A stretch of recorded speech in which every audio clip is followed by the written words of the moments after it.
card. Hadith ke sath. He wants to record mine.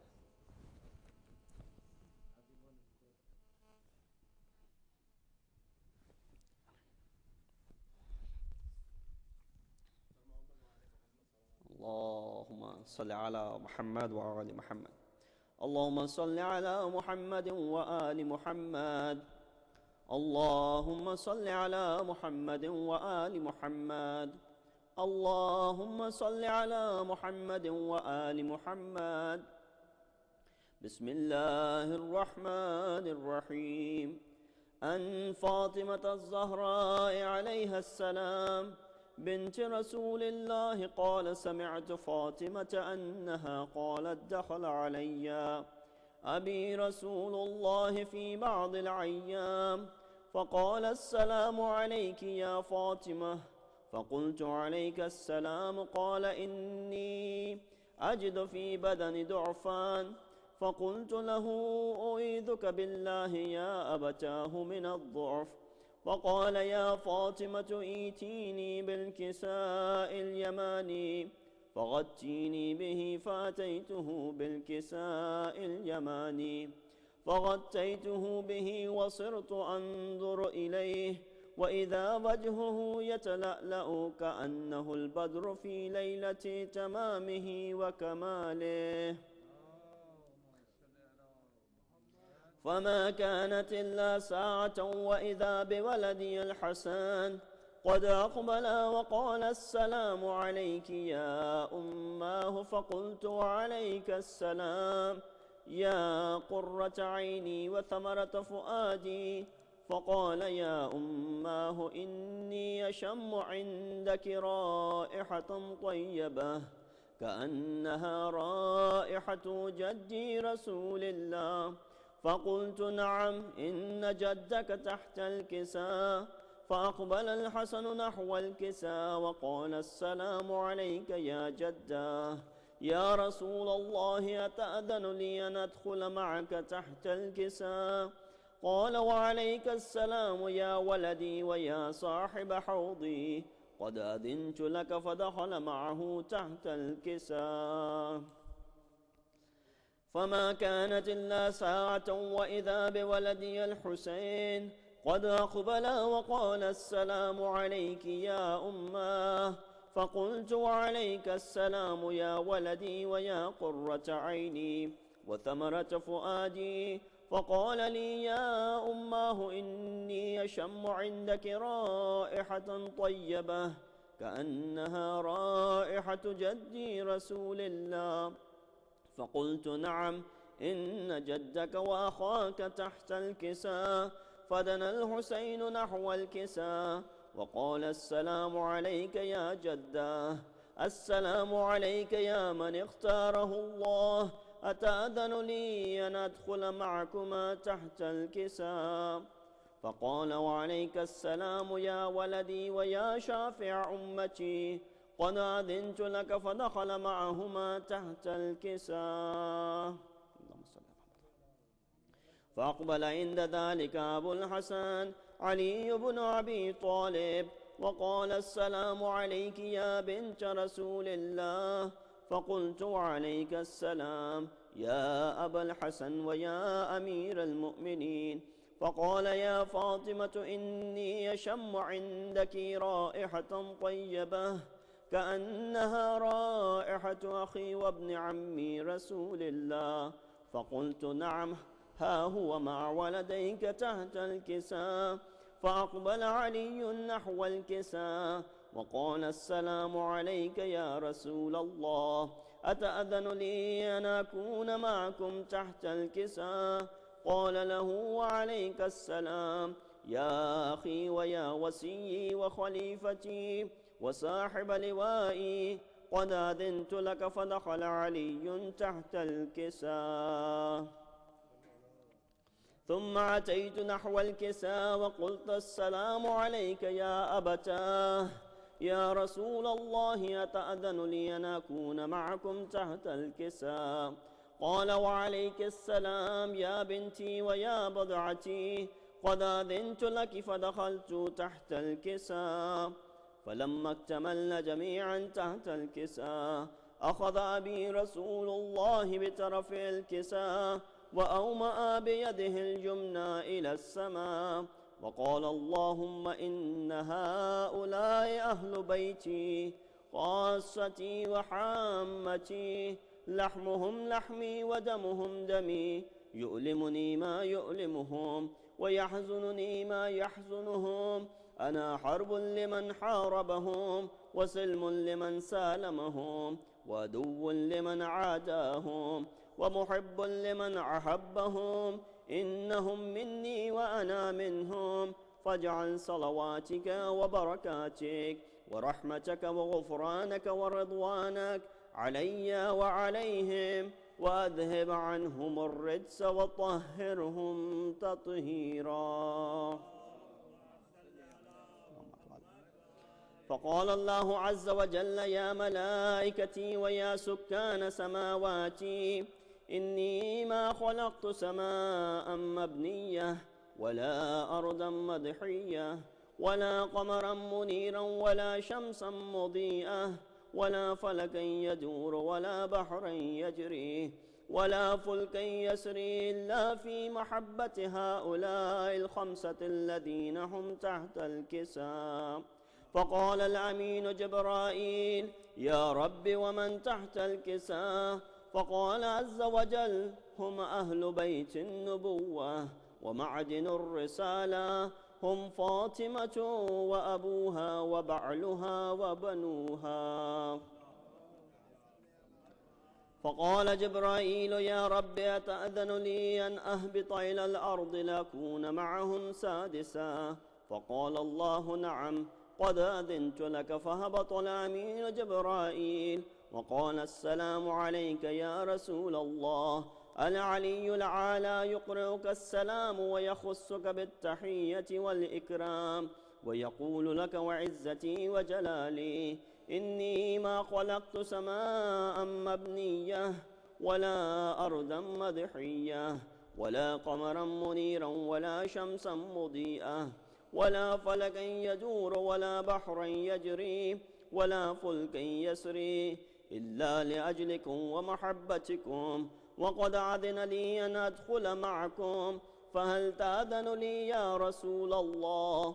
فقال رسول الله وعليك السلام: يا أمين وحي الله، إنه نعم، قد أذنت لك. فدخل جبرائيل معنا تحت الكساء فقال لأبي: إن الله قد أوحى إليكم يقول: إنما يريد الله ليذهب عنكم الرجس أهل البيت ويطهركم تطهيرا. فقال علي لأبي: يا رسول الله، أخبرني ما لجلوسنا هذا تحت الكساء من الفضل عند الله. فقال النبي صلى الله عليه وآله: والذي بعثني بالحق نبيا واصطفاني بالرسالة نجيا، ما ذكر خبرنا هذا في محفل من محافل أهل الأرض وفيه جمع من شيعتنا ومحبينا إلا ونزلت عليهم الرحمة وحفت بهم الملائكة واستغفرت لهم إلى أن يتفرقوا. فقال علي عليه السلام: إذا والله فزنا وفاز شيعتنا ورب الكعبة. فقال أبي رسول الله صلى الله عليه وآله: يا علي، والذي بعثني بالحق نبيا واصطفاني بالرسالة نجيا، ما ذكر خبرنا هذا في محفل من محافل أهل الأرض وفيه جمع من شيعتنا ومحبينا وفيهم مهموم إلا وفرج الله همه، ولا مغموم إلا وكشف الله غمه، ولا طالب حاجة إلا وقضى الله حاجته. فقال علي عليه السلام: إذن والله فزنا وسعدنا، وكذلك شيعتنا فازوا وسعدوا في الدنيا والآخرة ورب الكعبة. لأرواح المؤمنين والمؤمنات. فاتحة. بسم الله.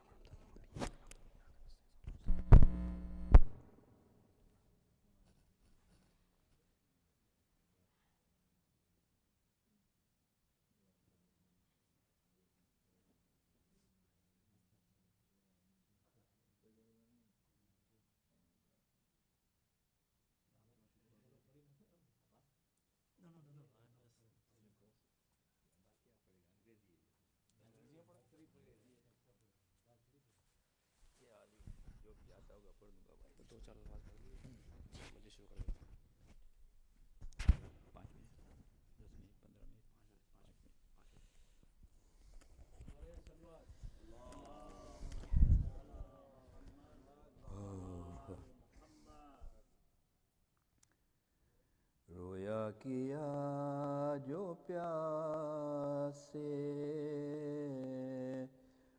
اصغر تمام رات، رویا کیا جو پیاس سے اصغر تمام رات،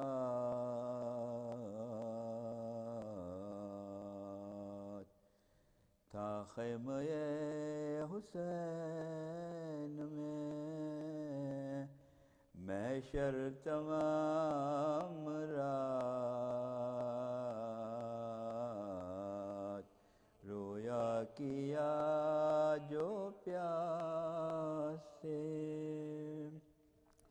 روئے جو چونک چونک کے اصغر تمام رات، روئے جو چونک چونک کے اصغر تمام رات، صدقے اتارتی رہی مادر تمام رات، صدقے اتارتی رہی مادر تمام رات، رویا کیا جو پیاس سے،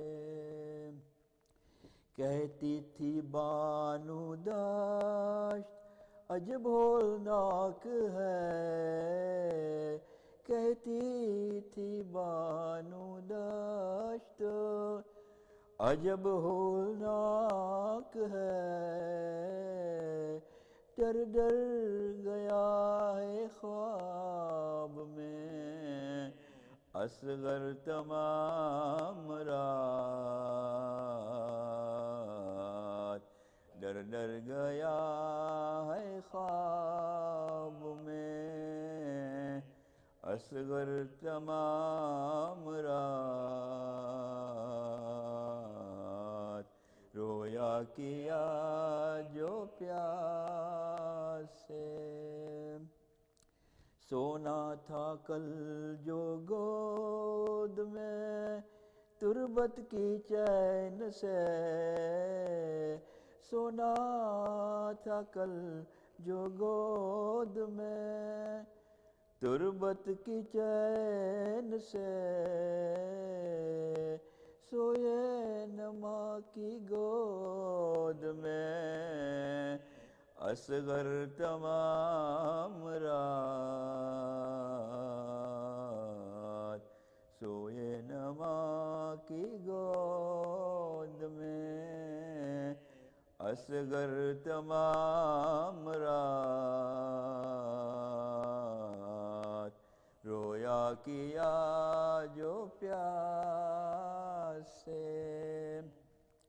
زینب سے شاہ کہتے تھے کل قتل ہوں گے ہم، زینب سے شاہ کہتے تھے کل قتل ہوں گے ہم، جی بھر کے دیکھ لو ہمیں خواہر تمام رات،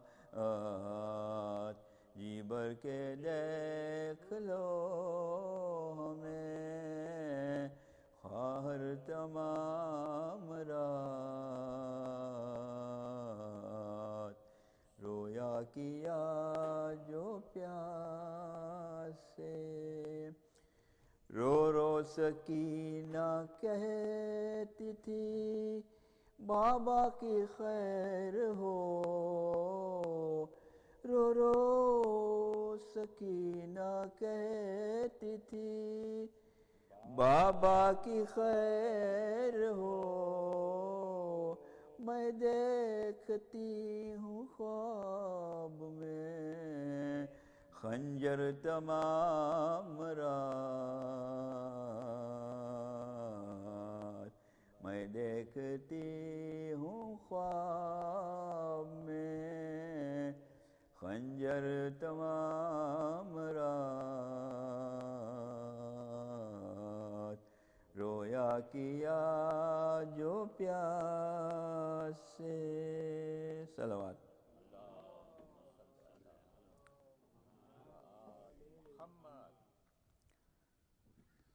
رو رو کے پوچھتی ہیں بانوش ہے زمن سے رو رو کے پوچھتی ہیں بانوش ہے زمن سے کڑی الجواں کی میت لائیے گا کیسے رن سے رو رو کے پوچھتی ہیں ٹکڑے سمیٹتے ہیں قاسم کے شاہ رو کر ٹکڑے سمیٹتے ہیں قاسم کے شاہ رو کر پل پل میں بہہ رہے ہیں آنسو شہ زمن سے رو رو کے پوچھتی ہیں جھولا جو خالی دیکھا رو کر سکینہ بولی جھولا جو خالی دیکھا رو کر سکینہ بولی اماں ہمارے اصغر آئے نہیں کیوں رن سے رو رو کے پوچھتی ہیں صلوات اللہم صلی علی محمد و آل محمد ہے سلام اس پہ جو کہتی تھی میرے بیر حسین خاک میں کس نے ملا دی تیری تصویر حسین ہے سلام کیا عبادت کا تمہیں شوق تھا اللہ اللہ تہے شمشیر بھی جاری رہی تکبیر حسین ہے سلام اماں زہرا کا جنازہ تو اٹھا تھا شب کو مجھ کو بلوے میں لیے جاتے ہیں بے پیر حسین ہے سلام رات دن ورد زباں تھا میرے بھائی اب آخر کس کو کہے زینب دلگیر حسین ہے سلام. تازیانے تیرے بچوں کو لگاتے ہیں لعین، کس گناہ کی یہ ہمیں دیتے ہیں تعزیر حسین ہے سلام.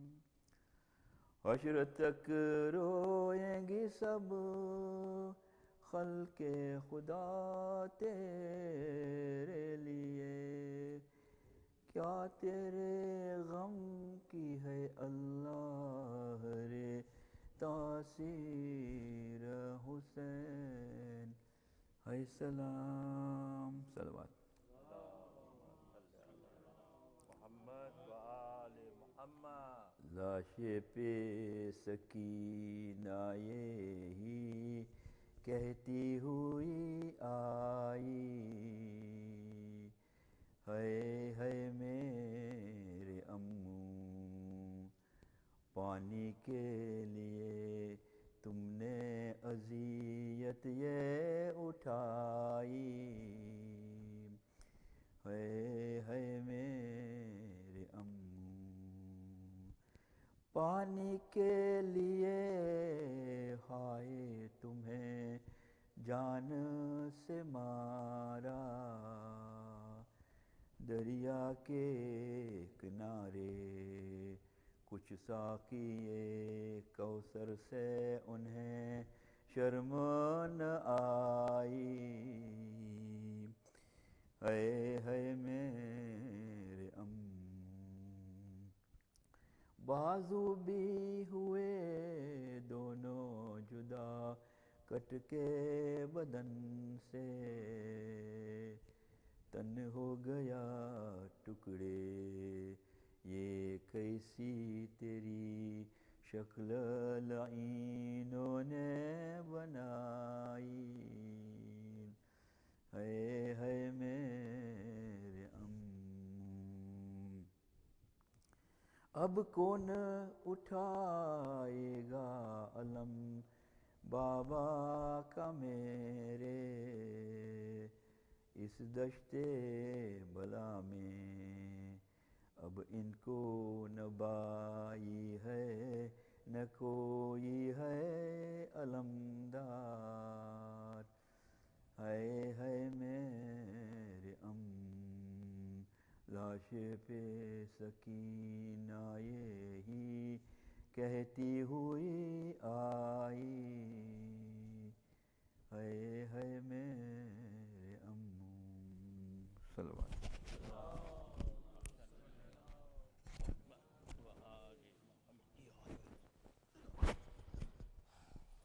Mu'minin, Salaam alaikum.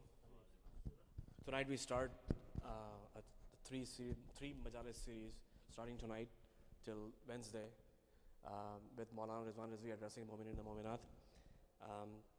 He's from Boston, I assume, and so I would like to thank him for coming here, and I pray to Allah Basatkai Chardai Masumin that he's showered with all the blessings here and hereafter, in this world and hereafter. With that, I would like to invite Maulana to come to the member and address Mu'minin and Mu'minat. But Muhammad wa ali Muhammad salawat.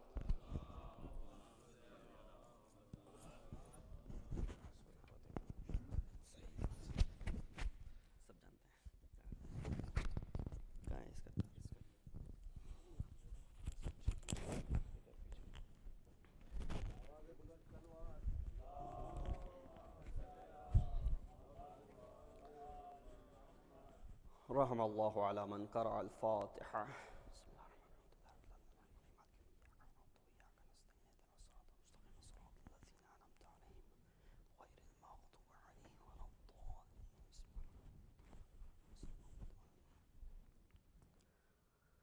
أعوذ بالله من الشيطان الرجيم. بسم الله الرحمن الرحيم.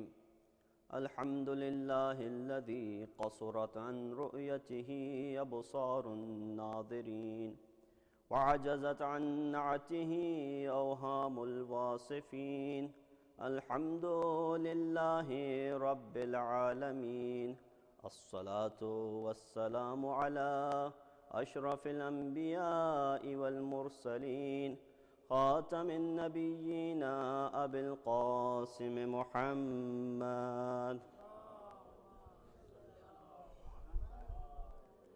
وعلى أهل بيته الطيبين الطاهرين المعصومين الذين أذهب الله عنهم الرجس وطهرهم تطهيرا. أما بعد فقد قال الله تبارك وتعالى وقوله الحق وهو أصدق القائلين. بسم الله الرحمن الرحيم. واعتصموا بحبل الله جميعا ولا تفرقوا واذكروا نعمة الله عليكم إذ كنتم أعداء فألف بين قلوبكم فأصبحتم بنعمته إخوانا. صدق الله العلي العظيم. صلوات.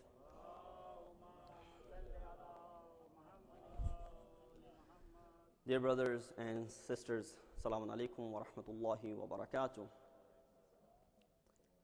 As you were informed, inshallah, we are beginning the series of majalis, which will end on Wednesday. And as far as the topic and the ayat for these 3 nights is concerned, I chose this ayat of Surah Al Imran, verse number 103, in which Allah subhanahu wa ta'ala is commanding by saying, وَاعْتَصِمُوا بِحَبْلِ اللَّهِ جَمِيعًا. And this ayat is something which is usually recited when we discuss about unity. Although it has many other commandments in it for which Allah subhanahu wa ta'ala is addressing, but the main reason why this ayah is usually recited is to discuss the concept of unity. And now different types of unities that exist, inshallah we will try and cover that as well. But the simple translation, he says, hold on to the rope of Allah subhanahu wa ta'ala, all of you, jami'an wa la tafarraqu, and do not cause any sort of discord and dispute among yourselves. وَاذْكُرُوا نِعْمَةَ اللَّهِ عَلَيْكُمْ, and remember the favors of Allah subhanahu wa ta'ala onto you. إِذْ كُنْتُمْ عَادَاءً, at the time when you were enemies with each other. فَأَلَّفَ بَيْنَ قُلُوبِكُمْ, he united your hearts with his grace. فَأَصْبَحْتُمْ بِنِعْمَتِهِ إِخْوَانًا, and you became brothers with the grace of Allah subhanahu wa ta'ala. Now for every ayat that we have in Quran, there's an audience for it. And when we start this verse of Surah Al Imran 103, we don't see apparently from the beginning of this ayah, who is it that Allah subhanahu wa ta'ala addressing over here? Because it just starts with a command. Hold on to the rope of Allah. We can't just say that it is someone, we can't just assume that it's someone who's, because Allah subhanahu wa ta'ala in Quran has discussed and talked to Muslimin. He has addressed the mu'mineen, he has addressed the mushrikeen, he has addressed the kafirin. We see it in Quran, all these different places where kafirin are being discussed, mushrikeen are being discussed, general insan is being discussed. So who is it that Allah subhanahu wa ta'ala is addressing over here in this verse? When we can't find the audience by this ayah, we refer to the ayah before it. And the ayah before it starts out by saying, Ya ayyuhal ladhina amanu ittaqullah haqqa tuqatihi wa la tamutunna illa wa antum muslimun. O those who believe, fear Allah the way He should be feared. And do not die until unless you're a Muslim. Do not leave this world until unless you're a Muslim. So from this ayah we understand the audience that Allah subhanahu wa ta'ala is telling them to be united, to hold on to this rope of Allah subhanahu wa ta'ala, is none other than the mu'mineen. Now there are different classifications when a person goes through. At first level, everyone is a muwahhid. What is a muwahhid? Muwahhid is the one who believes in the oneness and the tawheed of Allah subhanahu wa ta'ala. Once you have that belief established, you're a muwahhid. But that's not what is being asked from you. You move on another level when you, as well as believing in the oneness of Allah subhanahu wa ta'ala, believe in that the Prophet Muhammad is his messenger. Then when you become Muslim, this is not again something which is being asked by you. You got to go even further, another level. Once you have this beliefs to beliefs, because this was the belief with every Nabi from Adam till Khatim, every single Nabi, they came with the concept of wahdaniyat of Allah subhanahu wa ta'ala. That was the first thing that they addressed to the people. And the second was that they were messengers of Allah subhanahu wa ta'ala.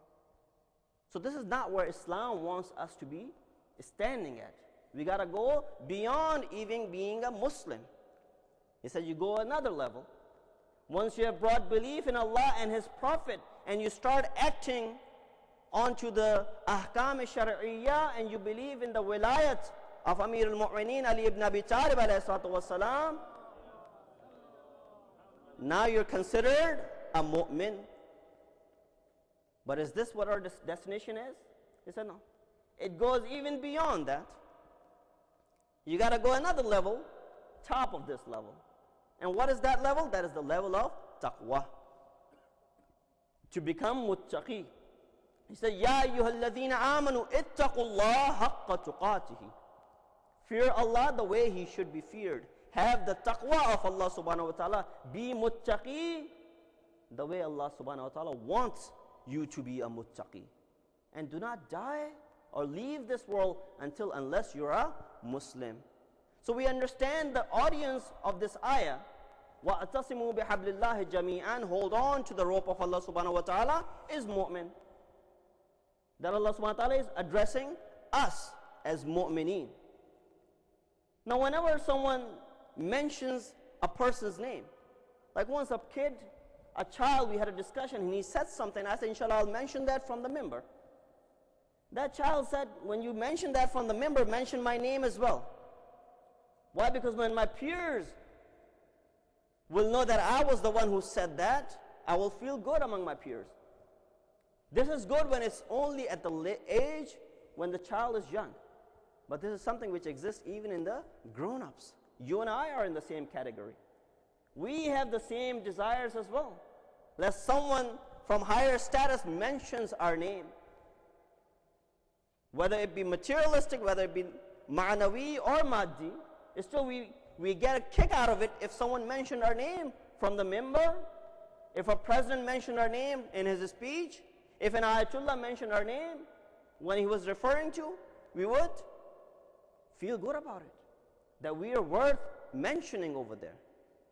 We get a kick out of these things when another human being mentions our name, and we feel good when we are associated with them. But look at over here that Allah subhanahu wa ta'ala is mentioning every single one of our names. When He addresses us as Ya ayyuhalladhina amanu, He is not sparing any person who's not mu'min. He's addressing to every single person. What better than a person like Allah? Or again, we are unfortunate because of the language that we have to refer to Allah as these things or these words. But what better than Allah subhanahu wa ta'ala mentioning your name than any king or than any other individual? So that's one thing. Feel good about it that Allah subhanahu wa ta'ala is mentioning your name. And that is something which our Imam also mentions, that whenever something hard, a task is given to you. For example, if a father wanted to give a task to his son, and if it was something which was hard, he won't just come out and spell it out. Or even if you were to receive some news, there will be some sort of introduction, a tamheed, before that news is broken to you. Khuda na khasta, you heard a news that someone died in your family. You want to go ahead and tell that to your mom. You want to go ahead and tell that to someone in your family who's female, for example. You won't just go up to them and say, oh, by the way, your brother died.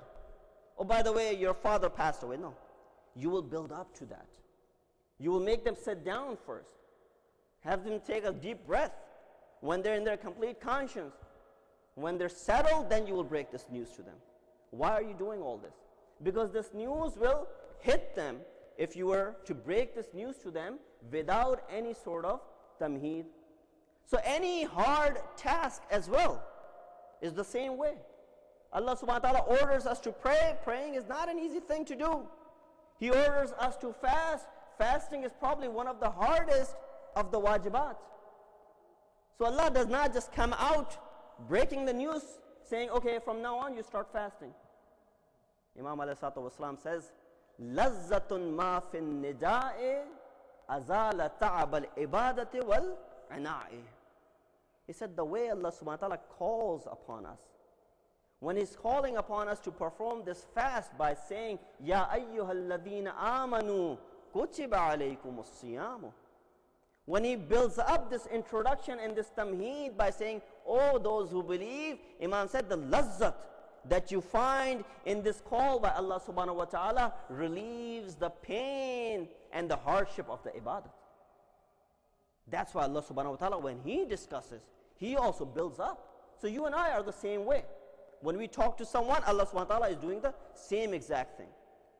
Now over here, when we've understood that He's referring to the mu'mineen, He said, وَاعْتَصِمُوا بِحَبْلِ اللَّهِ جَمِيعًا وَلَا تَفَرَّقُوا.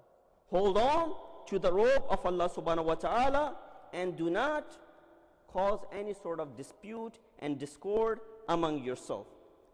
To understand what this taqwa is, going back to the first ayah, when we ask our Imam ﷺ to explain this taqwa to us, Imam mentions it. I'm sure you've heard about the taqwa and you've heard about different speeches being given on it, but it is always helpful to hear the point of view of Imam, because when we're doing the tafsir of Quran, there are a few ways of doing it. One way of doing the tafsir of Quran is through Quran itself. Another way of doing the tafsir of Quran is through the ahadith of Ahl Bayt and Ma'asumeen. These are the two versions of tafsir which is allowed. There's another version which some people do, which is not accepted in our mazhab, which is tafsir bil-rai, doing the tafsir of Quran according to their own opinions.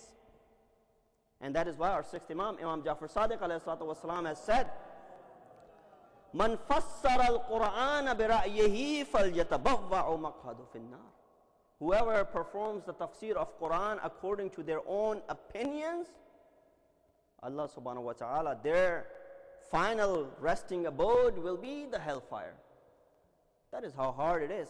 So we should be careful when we're reciting or giving tafsir by ourselves according about an ayah. Oh, I believe this ayah means this. Just because I read the translation, I believe this ayah is referring towards this point. Be very careful, because you will be doing tafsir bil-rai. You will be doing the tafsir of Quran according to your own opinion. And Imam alayhi salatu wasalam says, doing tafsir according to your own opinion is going to lead you towards the hellfire. Now what is this taqwa? When we ask our Imam alayhi salatu wasalam, he explains this taqwa to us in this fashion. He says, أَن يُطَاعَ فَلَا يُعْصَى. Obedience in which there's no masiyat, there's no disobedience. That's the name of taqwa. He says, وَيُذْكِرُ فَلَا يُنْسَى. Remembrance of Allah where there's no forgetfulness. That is the name of taqwa. And at the end he says, وَيُشْكِرُ فَلَا يُكْفَرُ. And thanking Allah subhanahu wa ta'ala and be grateful to Him without being ungrateful towards Allah subhanahu wa ta'ala for all the benefits that He has given. That is one translation, one tafsir of this word taqwa. It says, ittaqullah haqqa tuqatihi wa la tamutunna illa wa antum muslim. We'll come back to this taqwa a little bit more. But what is the result if a person holds on to this rope of Allah subhanahu wa ta'ala? What will you get out of it if a person has this rope of Allah subhanahu wa ta'ala? First, we need to understand what this rope is. We're living in a time when our 12th Imam is in the occultation. And we're hoping that when he arrives, we are counted among his soldiers and among his helpers. We make this dua all the time. Even when we recite the ziyarah, when we finish the majlis, whenever we finish any dua, this is our last dua. That we pray for the ta'jeel of Imam, and also that may Allah make us among the soldiers and the helpers of Imam.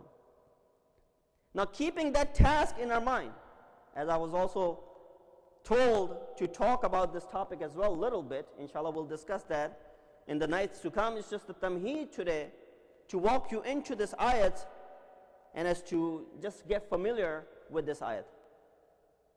So once a person holds on to this rope, the definitions for this rope has been given in the name of Islam. The definition for this rope is given in the name of Anbiya and Aimma Athar, and as well as the book of Allah subhanahu wa ta'ala being Quran. All of them to be the rope of Allah subhanahu wa ta'ala. Now, how should you be muttaqi and then you hold on to this rope? When we're talking about tafsir bil-ra, if you can just stick with me for a while, because when we pass through this initial stage, inshallah it will run smooth. Salawat bheji Muhammad wa ali Muhammad par. He says, haqqa tuqatihi. Whatever is the haqq, whatever is the right of being muttaqi, he said, be at that level. But in another place in Quran, Allah subhanahu wa ta'ala said, wattaqullah mastata'tum. Fear Allah according to your capability. Over here he says, fear Allah the way you should fear. Whatever is the right of fearing Allah. And then over here he says, fear Allah according to your capacity. Person like you and I will go and say, well, there's a contradiction in Quran. At one place Quran is saying, fear Allah, whatever is the right of fearing Allah. And in this ayat of Surah Taghabun, it says, fear Allah according to your capability. But that's when you go ahead and do tamassuk to the ahadith of Ahlul Bayt, you find that there's a gap, they can bridge these two ayat. How do they bridge these two ayat? He said, mastata'atum, your capability is the path. Haqqa tuqat, the right of fearing Allah subhanahu wa ta'ala is your maqsad. So you use this path to reach that maqsad. There were people, even in the times of Imam, such as Ishaq al-Qindi, who was the first philosopher actually as well. He was doing this tafsir and he was actually writing a book compiling the contradictions in Quran. He lived in the time of our 11th Imam, and one of his students was also a student of Imam Hassan Askari alayhi salatu wasalam. And Imam told the student of his that why don't you go ahead and correct your teacher that he's writing this book and he's compiling the contradictions in Quran. He said, he's my teacher. If I knew better than him, why would I be studying under him? Imam still said, well, do you believe in what he's doing? But then Imam told him how he should reach him. Imam said, just go ahead and ask him a question. That these contradictions that he's coming out with in Quran is his own opinion, or does he think this is what Allah subhanahu wa ta'ala means? He went and he asked this question from Ishaq al-Kindi. Ishaq replied by saying, who told you this? He said, I came up with this question. He said, you being my student cannot have that sort of knowledge that you came up with such a question. Who told you this? He said, Imam told me this. He said, I understand what Imam is trying to tell me. This is something which I believe it is this way. Not necessarily Allah subhanahu wa ta'ala revealed these ayat in this fashion. So again, when you move and leave the path of Ahlul Bayt and the path of Ma'asumeen, you run into these blunders, as we see it today. And the ayat, which is simple as ayat of wudu, whereas anyone who knows the qawaid and the vocabulary of Arabic language can translate this verse and understand from it the things which must be washed and the things where masah should be performed. Yet you see a huge controversy between two sects of Islam. One performing it in one fashion, the other performing in the other fashion. And it's a straight ayat of Quran. Anyone who knows Arabic, anyone who knows the words of Arabic, but then there are different ta'awilat that these people, that's why we say we should be thankful that we have such maraji'. And marja'iyat is actually one of those tools which can keep us united. That we have these tools where they have gone and done the hard work to produce a book such as Tawdihul Masail. All we gotta do is just follow that. And they have taken responsibility. If there's a mistake in this book, you and I will not be penalized for that. So this is something we should be thankful. And these are the things that they have to go through. If you and I were to go with it, we will end up spending all our lives. Coming out with the verdicts on Islamic laws is not an easy thing to do. Because they have to face ahadith which are, sometimes they don't know if this hadith was said during the time of dissimulation, during taqiyya, or was this hadith said in the time of the normal time. They don't know where this hadith was said regarding a fiqhi mas'ala, whether Imam was under taqiyya or where Imam was not under taqiyya. For example, just to continue and complete this point, a person was asked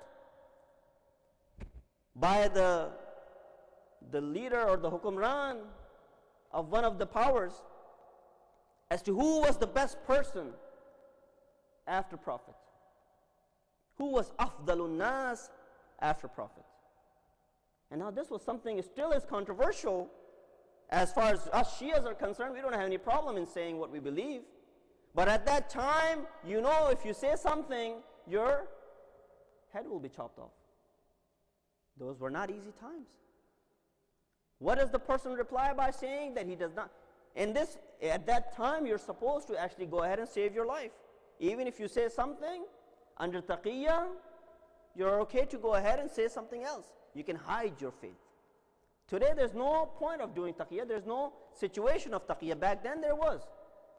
What was the reply of this person? He said, Man kana bintuhu fi baytihi. Who is afdal tareen shakhs after Prophet? He said, whose daughter was in his house. By saying that, he saved his life. Because some of the people thought it was the first Khalifa, and the other thought it was Amirul Mu'mineen.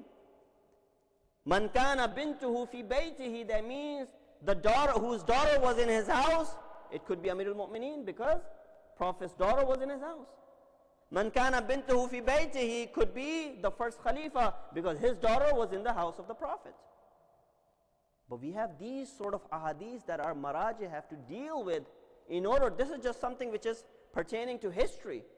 But as far as the fiqhi laws are concerned, these type of ahadith that they have to work out to be able to produce a fiqhi masala. Salawat bheji Muhammad wa ali Muhammad.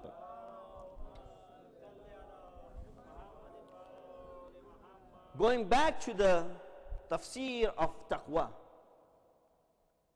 Imam alayhi salatu wasalam explains by saying, when he explained the word taqwa, he said, ikhlasul amal wa qasrul amal wa ightinamul mahl.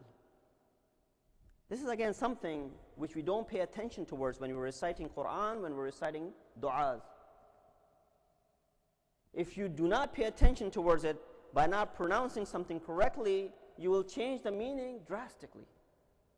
What I recited in front of you, if you knew Arabic, you would understand what I meant. Ikhlasul amal wa qasrul amal. Both amal and amal sound the same to us, but their meanings is totally different. Ikhlasul amal is sincerity in the action, whereas qasrul amal is cutting down on the desires. Amal means action, amal means desires. That's how just one pronunciation in Arabic could change the word drastically. And we make this mistake all the time, even during Dua Kumail. Although it's a dua, but still one should pay attention when they're reading it. that they make mistake by reciting sometime. Amir al-Mu'mineen is saying all of these things. He's teaching it to his ghulam, he's teaching it to his companion. And he says these things, Allahumma qfir lidhunub allati tahbisu ad-du'a, and he says all of these things. Obviously we believe that Imam was Masoom, but still he's saying these things so that you and I, whenever Imam addressed, he used the examples of his own children. Even in Nahj al-Balagha, when he's addressing, he uses the example of his own children so that no one else is offended by it. But still, these are the things which are for us. Kullu dhanbin aznabtuhu. Instead of saying kullu dhanbin aznabtuhu, sometimes people say kullu dhanbin aznabtahu. By hearing this, it might not sound different, but when you say aznabtuhu as opposed to aznabtahu, you've changed the meaning completely. Imam is saying all the sins that I have committed. Whereas when you say aznabtahu, that means you're saying all the sins you have committed. Na'uzubillah, to Allah subhanahu wa ta'ala. Kulla khatiyatin akhta'tuha, all the mistakes that I have made. But sometimes people recite kulla khatiyatin akhta'taha, all the mistakes that you have made. We don't realize these things when we're reciting Quran and as well as du'as. Because these are the things, they just change the meaning drastically. So Imam over here said, taqwa is ikhlasul amal, sincerity in the action. Wa qasrul amal, cutting down on the desires. Wa ightinamul mahl, and whenever an opportunity is given to you, make sure you utilize that opportunity. This is the sifat of a mu'min and a muttaqi. One more hadith in front of you in regards to what this taqwa is. Imam alayhi salatu wasalam said, Tamamu taqwa, an tata'allama ma jahilta, wa ta'amal bima alimta. Imam alayhi salatu wasalam says, all of taqwa, if you want to put taqwa in one sentence, it means tamamu taqwa is to go ahead and learn that you don't know, that you're jahil of, and act on that you already know. That is taqwa. And that's what we see, that the ravish and the tariqah of performing the propagation of our prophets and our imams was so successful. No one can deny that our imams and the prophets were unsuccessful in the performance of the propagation of religion. Even though Imam might have lived for 25 years, whereas other Imam might have lived for 65 years, but they both were able to perform the propagation of religion to its max. And they were successful at it. Once, one of the ulama, when we were in Qom, came, Ayatollah Hadi Marifat Marhum, he came and he spoke about this topic. And he mentioned 3 things which our prophets and imams did that made their propagation so successful. You and I, living in this society, waiting for the reappearance of our imam, our duty when we are among other fellow Muslim brothers, we're not faced with this challenge. But when we are at our places of work, schools, colleges, or among non-Muslims, or even among people who are not of our faith, posed with questions, we do not have proper answers. Person came and asked, Maulana, do we have these ayat in Quran which says, kill these people, slay them until they're submissive? I said, yes, we do. He said, how can we have such ayat in Quran? I said, unfortunately, we do. But you got to understand the context of these ayat. You can't just say, well, this ayat is wrong, it's giving the wrong message. We do have these ayat which says, go ahead and kill them and slay them until they're submissive. But you got to look at the context in which this ayat was revealed. It's not applying to something which is going on today. Some group is using this ayat to justify their acts. No. This was something which took place when the kuffar had broken the pact. And when they had broken the peace treaty, peace pact, Allah subhanahu wa ta'ala said, go ahead, and now you can go ahead and make war with them. Only in retaliation. So when we don't have knowledge, we start doubting our own books, we start doubting our own religion. But the thing that made the tabligh of our Aimma Athar and the tabligh of our Prophet so successful? Nothing but three things. And if we can apply those three things in our lives as well, we will see that we will be successful as well. While we're waiting for Imam, while we're trying to increase the awareness, we got to get rid of the hostility that exists among our own lines. If we can get rid of that hostility, we can only then reach out to others. We don't want to become stagnant that, we're not going to go ahead and invite other people to our religion. No. You still got to spread the word, and you still got to be able to reach out to others and learn and to be able to create this awareness. But as long as this hostility that exists in our own lines is not removed, other people will not come. They will be shy. They won't come. Some of the things that we do, we got to remove and we got to clear it up.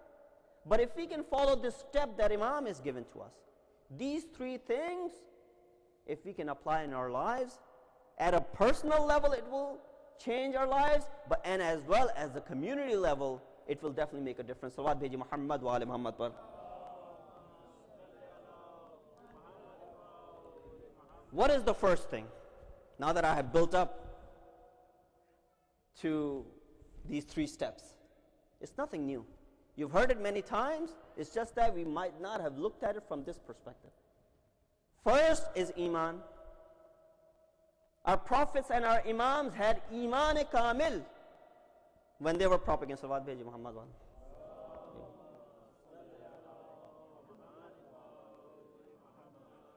Our prophets and Imams had Iman Kamil when they were performing this tabligh. What does that mean, Iman Kamil? What does that mean to have faith? That means that they believed in something which they performed it themselves. They did not go ahead and preach something that they did not perform by themselves. If I sit here on this mimbar and if I start preaching about something, I'm in no position to be giving advices.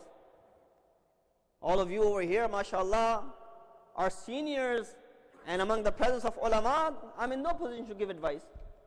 But especially to my younger audience, what does it mean to believe in something that you're preaching? If I sit on this mimbar and if I say things that I don't believe in it myself, it will not have effect on this person. If I go ahead and give a khutbah about how bad it is to backbite, how ghibat is so bad, but you see me doing ghibat as well.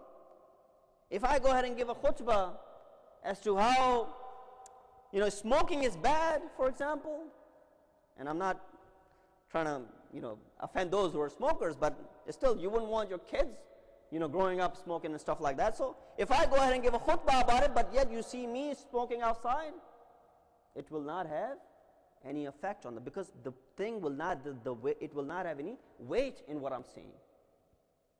To have Iman means that you act on it yourself and then preach it to the others. That's what our Imatar were doing. That event which you all heard many times, a person came to a prophet and he said, or a woman came and brought her son, or a man came and brought his son to prophet, saying that, Prophet, tell my son to stop eating khurma. In some places it says, tell him to stop eating honey because it's harmful to him. Prophet told this guy, go and come back tomorrow. The guy leaves, comes back the next day. Prophet tells his son that you should listen to your father. You should not consume khurma anymore, dates, or you should not eat honey, for example, if that was the case, because it's harmful to you. Until it's okay for you, then you can start eating again. This person said, oh Prophet, I know visiting you and seeing you is an ibadat. I don't mind doing that every day, but you could have said this yesterday. Prophet replied by saying that, how could I have said this to this child while I myself was eating it? So Prophet experienced it first, went through it, and then he ordered this kid. That means to say he acted upon it. He had Iman obviously about it. This is a regular example, but in other aspects of the life as well. Not only that he had faith, complete faith in it, but they practiced it. They did not just tell us to pray and they did not pray. No, they always prayed. Jannat was wajib on them. Dozakh was haram on them. But still you see the most amount of ibadat is being performed by Aimatar, standing up all night long. In fact, about when it was asked from our fourth Imam that why does he perform so much ibadat, he replied by saying that I cannot even reach the level of the ibadat of the Prophet. That he used to perform the ibadat where there was swelling on his feet. He performed so much ibadat. And if you say that is MASOM, it's also mentioned about Uwais Qarani, amount of ibadat that he used to perform. Even they say, well, you know, that person, high caliber companion of Imam, even today in our contemporary world, we find examples of people standing up all night long in ibadat. Now I'm not saying you and I should start doing that, but at least this is something. If you say, well, you know, I usually don't give examples of other ulama and maraji, but sometimes we do have to give examples, because if you give example of Imam and Masum, they say, well, that's an act of an Imam. Where's Imam and where are we? So we have to give examples of people like you and I, who have reached such level.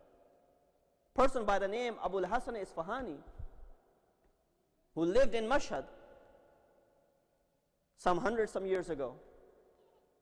And at that time, obviously, Mashhad was not a big haram like today it is. And it was a, winter time, same weather as we have these days.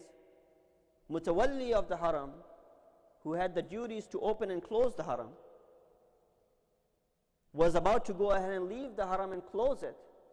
And he would have to come back in the morning to reopen it. But he saw Shaykh Abul Hasan Isfahani while he was in his ruku. He waited for a while for Shaykh to get back up and finish his salat, but he did not.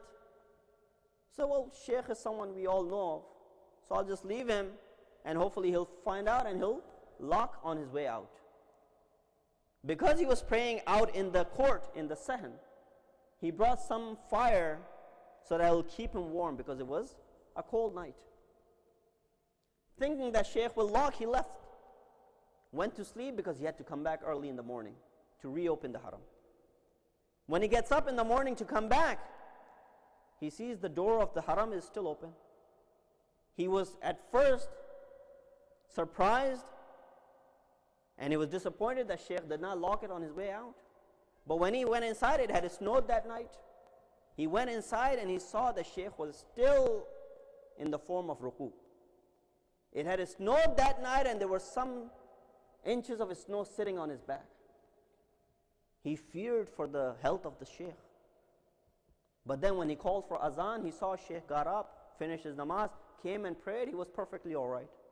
Now, I'm not saying you and I should start doing in this cold weather, stand and prolong our rukus and sujood. No.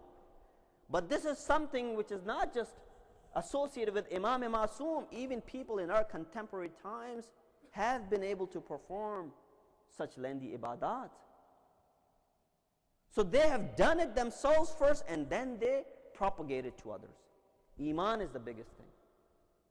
About our Prophet, it says, وَمَا يَنْتِقُ عَنِ الْهَوَىٰ إِنْ هُوَ إِلَّا وَحْيٌ. Allah subhanahu wa ta'ala is taking responsibility for anything that our Prophet is saying.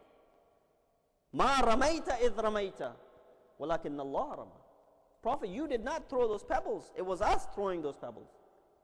So even for the qawli Prophet, qawli Imam, or qawli Masum, and the fail of the Prophet, Allah subhanahu wa ta'ala is taking the responsibility for it. So that's far as when they had Iman. That's the first thing. If you and I apply the same thing, don't say those things just to make people happy. Don't say quote those ahadith which might not have any authenticity just to make some people happy. That's because we don't believe in those either. How do you expect that to have any sort of effect on the people? So we should avoid from that. Have Iman in what we're saying. Second thing, sidq, righteousness. Islam is on haqq. You cannot come to haqq through batil. You cannot take a route which is false and come to Islam through that route. Islam is on haqq. Imam alayhi salatu wasalam said, Ma ja'alallahu fi haramin shifaan. Allah subhanahu wa ta'ala did not leave cure in anything that is haram. That is qawl imam. There's no cure in something that is haram. No matter now how much reports come on CNN or other TV channels. I remember once someone said, consuming alcohol actually reduces the risk of heart attack. Now it's hard for me to buy such a statement because this is probably a propaganda by some alcohol company to sell their product. He said, it lowers the risk of heart attack. Where Imam is saying, Ma ja'alallahu fi haramin shifaan. There's no cure. Islam is on the right path. You want to be able to give people righteousness and sit in your speech, in your actions. That's the second thing which made the propagation of our prophets and anbiya and imam successful. Salawat biji Muhammad wa ali Muhammad.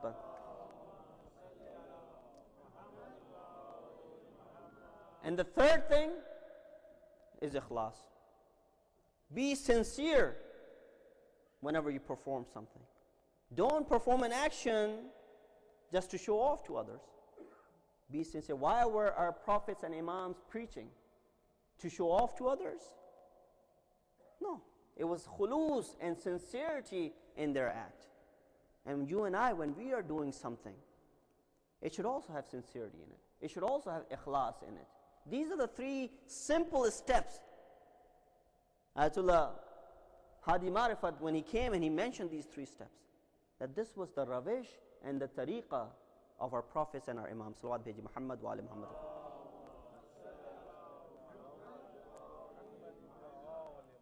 The ayat moves on. وَاذْكُرُوا نِعْمَةَ اللَّهِ عَلَيْكُمْ. Remember the favors of Allah subhanahu wa ta'ala onto you. إِذْ كُنْتُمْ عَادَاءً. When you were enemies with each other. فَأَلَّفَ بَيْنَ قُلُوبِكُمْ فَأَصْبَحْتُمْ بِنِعْمَتِهِ إِخْوَانًا. Twice Allah subhanahu wa ta'ala mentions the word ni'mat. Whereas He tells us when we give someone a favor, should not bring it on our tongues. There's a bahas in ilm kalam towards the end about habt and takfir. About habt means, as we see in that ayat of Surah Hujurat, Ya ayyuhalladhina amanu la tuqaddimu bayna yadi Allahi wa rasulih wa la tarfa'u aswatakum fawqa sawt an-nabi an tahbata. That's the end part of it. An tahbata amal. Lest that your actions are null and void. So we might have done something good to someone, given a favor to someone, but later on we brought that on our mouth, on our tongue. Allah subhanahu wa ta'ala says that favor of yours is null and void. You helped someone out a year ago. You gave them a ride, you gave them some money, you took them to the hospital, for example. And you needed some favor from them, you called them up and the person said, I can't do it. You said, remember last year I did this favor to you? There you go. It's null and void. Even after a while, that good thing that you had done will no longer be written in your good amal. As opposed to takfir, for example, something that you had left incomplete, later on you perform an action, it completes that action. Sometimes we do, especially kafaras are seen in the time of Hajj and in other places as well. These kafaras come in and they complete an action where we get the sawab for the whole thing. But that is for us, that we cannot bring onto our tongues if we have done someone a favor. Why is Allah subhanahu wa ta'ala not once but twice in this ayat? He's saying, remember the benefits that Allah bestowed onto you. Remember the favors of Allah subhanahu wa ta'ala that He given to you. What are these favors that He's talking about? There are two types of things. When He gives a favor to His Prophet, He does not even bring it on His tongue. Not that He does not bring it, He does not even mention those words again. When He said in Surah Kawthar, Inna a'tainaka al-Kawthar, fasalli li rabbika wanhar, inna shaniyaka huwa al-abtar. The smallest chapter of Quran is referring towards kathir or abundance that Allah subhanahu wa ta'ala had given to our Prophet. Allah did not repeat these words ever again in Quran. Not that He mentioned it again, He did not even use these words again in Quran, to show that how much He loves His Prophet, that if he has done a favor to him, He will not mention it. But when it comes to people like you and I, Allah subhanahu wa ta'ala is talking about the favors because we do not thank Him. We do not pay the thanks. That's why He's mentioning not once but twice. Shaykh Sadi was asked about ni'mat. He gave an answer. He said, Har nafasi ke furumi rabad mumid hayat ast. Waqti ke bar mi ayat mufarrih zat ast. He said, every breath that you take, there are two parts of it. You inhale and you exhale. When you inhale, mumid hayat ast, it prolongs your life. Just remember, imagine if your breath got stuck. Waqti ke bar mi ayat. And when you exhale, it brings joy and happiness. He said, for every breath that you take, which has two parts, you must perform the thank and shukr of Allah subhanahu wa ta'ala. So if you want to go ahead and count the benefits of Allah subhanahu wa ta'ala, go ahead and count how many breaths you have taken in one day. When you can count that, multiply that by 2, that's how many times you have to thank Allah subhanahu wa ta'ala. And tu'addu ni'mat Allah la tuhsuha. If you go ahead and start counting the ni'mat of Allah subhanahu wa ta'ala, you will not be able to count it. It's impossible. So why Allah subhanahu wa ta'ala mentioning it over here twice? Because we do not thank Him enough. Our fourth Imam, he said, Man qala alhamdulillah faqad adda shukrullah. Whoever said alhamdulillah with sincerity, خلوص دل سے اگر کسی نے الحمدللہ کہہ دیا, یعنی اس نے خدا کا شکر ادا کر دیا. کیونکہ جو چیزیں خدا نے ہم کو دی ہیں, یقیناً ہم چیزوں کو واپس خدا کو تو نہیں دے سکتے, وہ دینے والا ہے. لیکن انسان کیا ہے؟ اما کافرن او شکورا. یہ انسان گریٹفل ہے, شکر گزار ہے, یا کفورا, انگریٹفل ہے خدا کی طرف. بس میں نے آپ کی زحمتیں تمام کی. چوتھے امام کا تذکرہ آیا. دیکھیے ان کٹھن معاملات میں بھی, ان کٹھن اوقات میں بھی کس طریقے سے امام ہر لحظہ پہ خدا کا شکر ادا کر رہے ہیں. اتنی مشکلات کے باوجود جو کربلا میں ان کے اوپر بیتی ہیں, سجدہ شکر کو فراموش نہیں کیا. حتیٰ امام حسین اپنی شریکت الحسین جناب زینب سے کیا فرماتے ہیں جانے سے پہلے کہ مجھے اپنی نماز شب میں فراموش نہ کرنا. یعنی ان حالات میں کہ جب نہ سر پہ چادر ہے, نہ کوئی جگہ ہے, بے کجاوا اونٹوں پہ ہیں, یعنی ان حالات میں بھی یہ بیویاں نماز شب سے غافل نہ تھیں. کیوں اتنی نمازیں؟ یہ شکر ہے جو خداوند متعال کا ادا کیا جا رہا ہے. آپ نے مصائب سنے شروع سے لے کے اب تک. اب جب آپ کی توجہات اور دل اس طرف متوجہ ہو ہی گئے ہیں, بس 2-4 جملے اور آپ کی زحمت کہ کس طریقے سے دربار میں جب ان لوگوں کو لایا گیا ہے, اس بیوی نے کس ہر وقت پہ, جیسے ہی امام کے بعد سے اس بیوی نے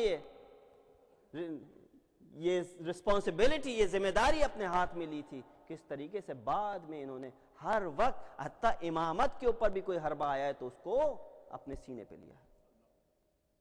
شروع سے امامت کی حفاظت کی, امام سجاد کی حفاظت کی. اب دوبارہ بھتیجے کے اوپر یہ بات آئی ہے جب ابن زیاد کے دربار میں پوچھا کہ یہ کون ہے, کہا علی ابن حسین. کہا علی ابن حسین کو تو خدا نے مار دیا تھا. دیکھیے کیا مینٹیلٹی ہے. کہا خدا نے نہیں مارا تھا, وہ میرا بھائی علی اکبر علی ابن حسین ہے جس کو تم لوگوں نے مارا ہے. کہا نہیں, خدا نے مارا ہے. کہا اللہ یتوفی الانفس حین موتہا, خدا نہیں مارتا, تم نے مارا ہے. خدا تو نفوس کو جب موت آتی ہے تو نفوس کو لے لیتا ہے, تم لوگ ہو.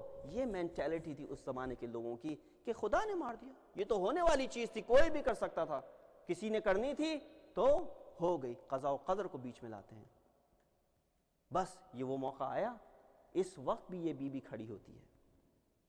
ان معاملات کے باوجود یہ بیوی کھڑی ہوتی ہے اپنے بھتیجے کا دفاع کرنے کے لیے. کہا اگر یہ زندہ رہ گیا ہے تو ان کو قتل کر ڈالو. کہا کیسے قتل کرو گے؟ جب تک زینب زندہ ہے میرے بھتیجے کو کوئی ہاتھ نہیں لگا سکتا. اجرکم من اللہ. زینب کی عظمت کا اندازہ کیجئے کہ کن مشکل حالات کے باوجود اس بیوی نے ہر لہجے ہر لمحے اپنے بھتیجے امام وقت ہے امام وقت کا دفاع کیا ہے. امامت کا جس نے دفاع کیا اس کا نام زینب ہے. لیکن یہ مصیبتیں یہاں دربار ابن زیاد میں ختم نہ ہو گئیں. جب ابن زیاد نے نامہ لکھا ہے یزید کو کہ میں کیا کروں ان سروں کے ساتھ، میں کیا کروں ان خانوار اسیروں کے ساتھ، کہا فوراً ان کو شام کی طرف روانہ کر دو. یہ قافلہ کوفے سے نکلتا ہے، شام کی طرف رواں دواں ہے. ابھی شام کے مصائب نہیں پڑھنے، لیکن جب راستے میں اتنی صعوبتیں ان کے اوپر آئی ہیں، راستے میں اتنے پریشانیاں ان کو اٹھانی پڑی ہیں، آپ خود سوچئے کہ اگر کوئی کمسن بچہ یا کوئی کمسن بچی اگر کسی چیز کی طلب کرے، اگر کسی چیز کے لیے روئے تو اس کو کس طریقے سے سمجھایا جاتا ہے. اگر آپ کا اپنا بچہ کوئی چیز طلب کرتا ہے، کسی چیز کی خواہش کرتا ہے اور وہ کوئی خواہش ایسی نہ ہو کہ آپ نہ کر سکتے ہوں تو آپ اس کو کیسے سمجھاتے ہوں گے. لیکن دیکھیے سکینہ نے جب خواہش کی اور گریہ کیا باپ کے لیے، جب بابا کے سر کو نیزے کے اوپر بلند دیکھا تو رونا شروع کیا.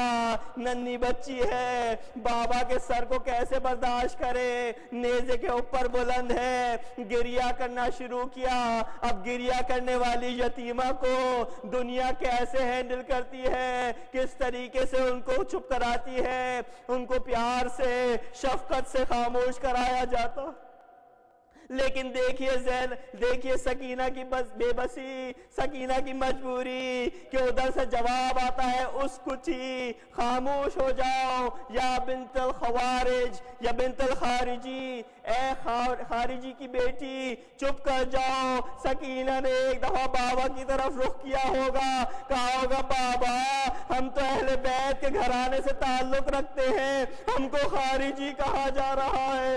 اجرکم علی اللہ. خدا آپ کو کسی غم میں نہ رلائے سوائے غم آل محمد کے.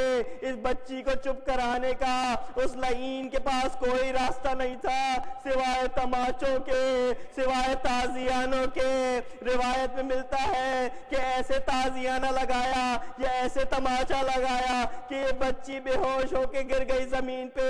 قافلہ یوں کا تو آگے بڑھتا رہا، کسی کو خبر نہ تھی. لیکن حسین کا سر جس نے اس بات کو ثابت کر دیا تھا کہ جب وہ آیت تلاوت ہوتی ہے لا تحسبن الذین قتلوا فی سبیل اللہ امواتا بل احیاء عند ربہم یرزقون، کہ وہ لوگ جو خدا کی راہ میں شہید کر دیے جائیں وہ لوگ زندہ ہیں اور خدا کے نزدیک اپنا رزق طلب کر رہے ہیں. امام حسین نے اس آیت کی تعویل تلاوت قرآن کر کے نیزے پہ بیان کر دی. جب دیکھا کہ اپنی بچی کو اس دیار میں رہ گئی ہے، اپنے آپ کو وہیں متوقف کر لیا. اس سر نے آگے بڑھنے سے انکار کر دیا. جب پہنچے ہیں کچھ نہ کر پائے، جناب زینب کے پاس آئے، امام سجاد کے پاس آئے. دیکھو حسین کا سر آگے کیوں نہیں بڑھتا ہے. یزید کا حکم ہے کہ حسین کے سر کو ساتھ لے کے آنا ہے. جناب زینب آتی ہیں. جب دریافت کیا تو پتا چلا میری ننھی بچی جو میرے سینے پہ سویا کرتی تھی پیچھے دشت بیاباں میں رہ گئی ہے، میں آگے کیسے بڑھوں. جناب زینب واپس آتی ہیں، سکینہ کو ڈھونڈ رہی ہیں، سکینہ کو آواز لگاتی ہیں، یہاں تک کہ ایک جگہ پہنچتی ہیں. کیا دیکھا؟ ننھی سی بچی ایک خاتون کی گود میں آرام کر رہی ہے. زینب نے آ کے کہا بی بی یہ ہماری بچی ہے، ہمیں واپس کر دو، ہمارا قافلہ آگے نہیں بڑھ سکتا. اس بی بی نے زینب کو سکینہ واپس کر دی. سکینہ کو ہاتھ میں لیا. جانے سے پہلے زینب نے کہا تم نے ہم پہ احسان کیا، ہماری بچی کا خیال رکھا، اگر کوئی حاجت ہو تو بتاؤ، ہم اہل بیت کے گھرانے سے تعلق رکھتے ہیں، یقیناً تمہاری شفاعت کریں گے۔ وہ کیا موقع ہوگا جب جناب فاطمہ نے اپنا نقاب ہٹایا ہوگا، کہا ہوگا زینب میں تیری دکھیاری ماں ہوں، یہ میں اپنی بچی کی حفاظت کر رہی تھی، نہ سمجھ کہ تو اکیلی ہے، کربلا سے لے کے ابھی تک میں تیرے ساتھ ہوں۔ لا لعنت اللہ القوم الظالمین وسیعلم الذین ظلموا ای منقلب ینقلبون۔ بار اللہ ہماری سی بات کو قبول فرما، گناہگار ہیں ہمارے گناہوں سے درگزر فرما، ہمیں اہل بیت علیہ السلام کے نقش قدم پر چلنے کی توفیق عطا فرما، ہمیں ان کی تعلیمات پر عمل کرنے کی توفیق عطا فرما، ہمارے امام کے ظہور میں تعجیل فرما، ہمیں ان کے آبان و انصار میں شمار کر۔ یہ مرحوم کا نام بھول گیا، لکھوایا تھا ان کے، بہرحال مرحوم کا جن کا نام لکھوایا گیا تھا ان کے لیے اس سال ثواب کے لیے 1 دفعہ سورہ فاتحہ اور 3 دفعہ سورہ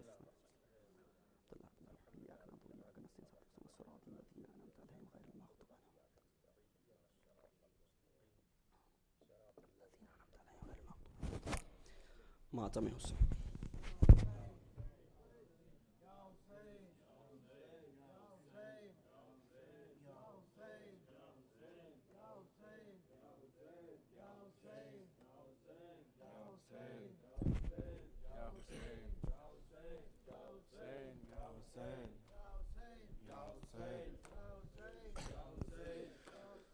بن باپ کی بچی ہے اور شام کا زندان، کیسا ہے ستم مولا تو کیسا ہے رحمان، کیسا ہے ستم مولا تو کیسا ہے رحمان،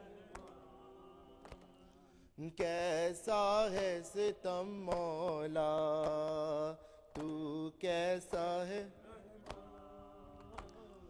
بن باپ کی بچی ہے اور شام کا زندان، کیسا ہے ستم مولا تو کیسا ہے ستم مولا تو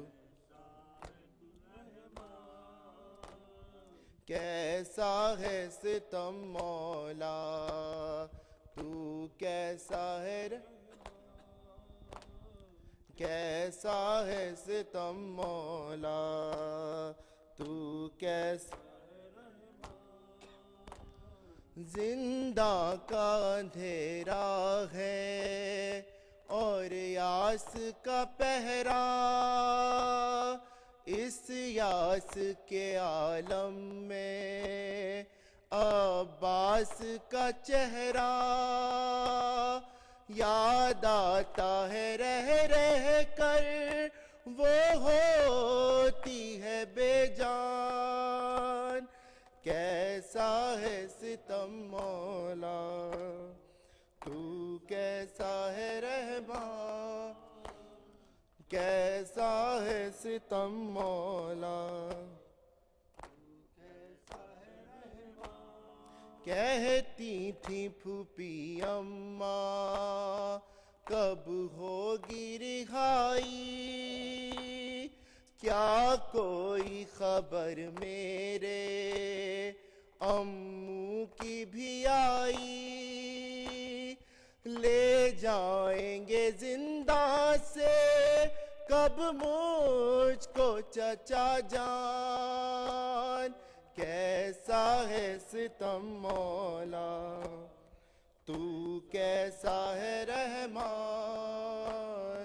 کیسا ہے ستم مولا تو کیسا ہے رحمان، کیوں اماں کی گودی میں اصغر نہیں میرا،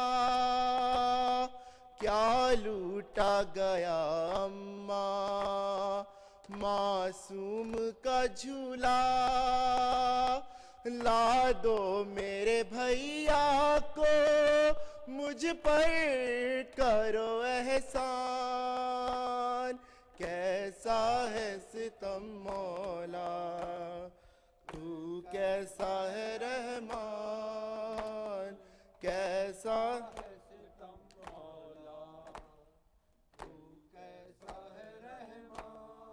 زندہ کا کوئی گوشہ ہوتا جو ہوادار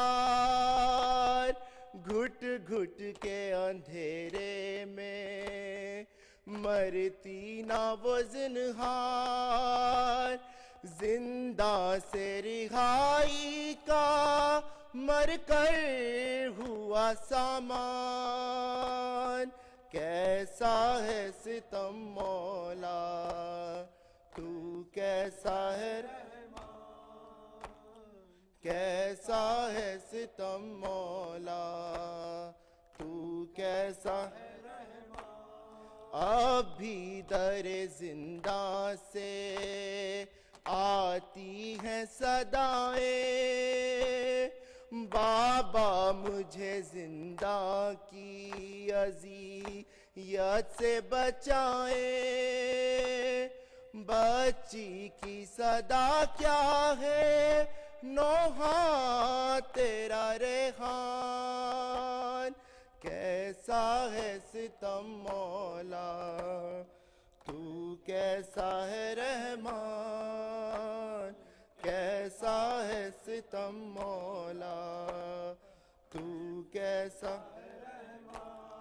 بن باپ کی بچی ہے اور شام کا زندان کیسا ہے ستم مولا تو کیسا ہے رحمان کیسا ہے ستم مولا تو کیسا ہے رحمان یا حسین یا حسین یا حسین یا حسین یا حسین اللہم صلی